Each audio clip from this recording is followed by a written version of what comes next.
Good afternoon, Dr. Jones, honored guests, and fellow classmates.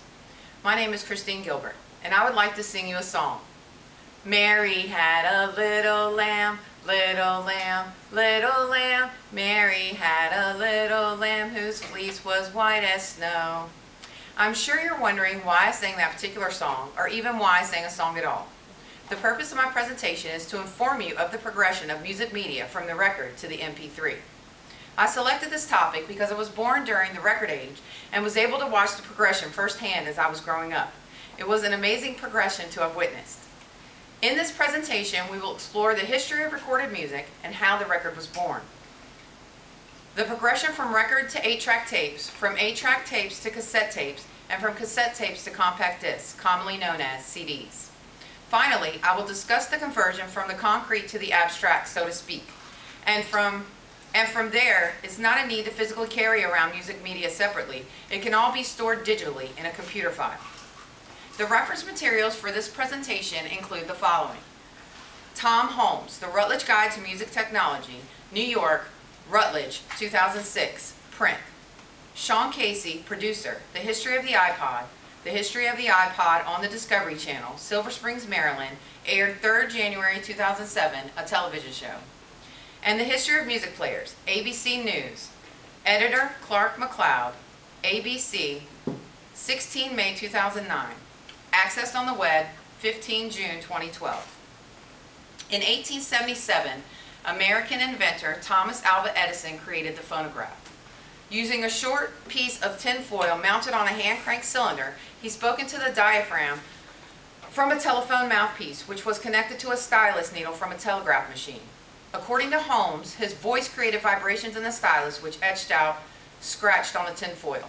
The first historic melody ever to be recorded and played back was, Mary had a little lamb, little lamb, little lamb. Mary had a little lamb, her fleece was white as snow. It was a landmark discovery. In 1888, German inventor patented the gramophone.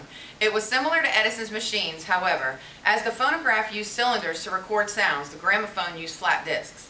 With flat discs, many copies of that disc could be produced, thus starting the worldwide boom in music recording. And the record was born. By 1965, America was wanting a more portable means of listening to their favorite tunes. It was becoming terribly inconvenient to have to stay stationary in one place to listen to music.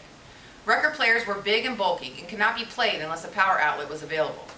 Stereo 8, commonly known as the 8-track cartridge, was developed in an attempt to bring audio music to automobiles. It consisted of magnetic tape and recording technology that only lasted until the late 1970s. As America was always looking for new and better ways to listen to their music, the 8-track tape began to lose its popularity as there were no capability for fast-forwarding, rewinding, and frankly, it was quite bulky. Although the cassette tape was originally developed in 1962, it did not gain popularity until the late 1970s, early 1980s, as it promised the answers to the 8-track problems.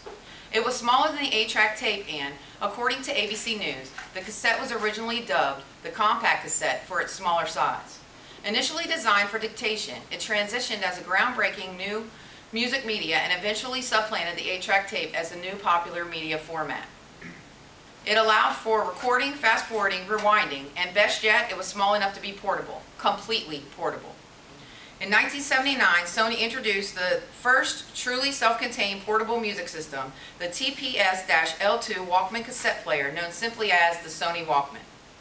The original Walkman retailed for $274 according to ABC News and went on to sell millions of units and spawn numerous variations and imitations for many years after its initial release. It looked as if the cassette was here to stay. That is, until 1982 when, once again, the need for technology spawned yet another new creation. People wanted to eliminate the hiss of the cassette tape and the snap crackle of records. They wanted a pure musical experience. Enter the compact disc, also known as the CD. A CD is an optical disc used to store digital data. This disc was exclusively developed to store sound recordings, however, it later allowed for the storage of other types of data as well. The original CD and CD players were slow to gain popularity due to their outrageous prices. In 1982, the debut year, CDs cost $25 to $35 and CD players cost, on average, $900. By the late 1980s, however, the prices had stabilized and the CD became the medium of choice. It replaced the cassette with its superiority in sound quality and the ability to skip tracks. Sony was the first to develop the digital audio recording devices to be used by professional studios in 1978. The increasing consumer's preference for digital audio started the development of a new format in 1987. Yes, you heard it right, 1987. The Motion Picture Expert Group Audio Level 3, or the MP3 as we all know it, format was born in 1987. But this technology would take years, approximately 14, to perfect. The first commercially available digital audio player in the United States using the MP3 format would launch the digital audio revolution that would achieve landmark success. This was, of course, the introduction of Apple's iPod in 2001, according to the Discovery Channel.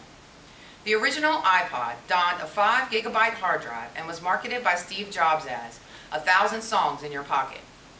MP3 technology has revolutionized the music industry by allowing people to download, transfer, rip, and share music over the internet, from computer to computer and from computer to portable devices such as cell phones and iPods.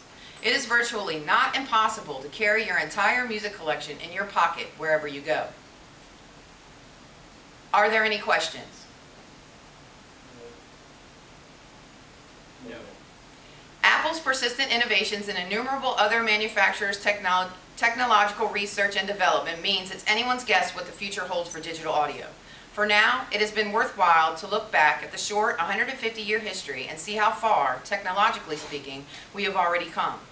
From records to 8-tracks to cassettes to CDs and finally MP3s. Only time will tell how music media will evolve.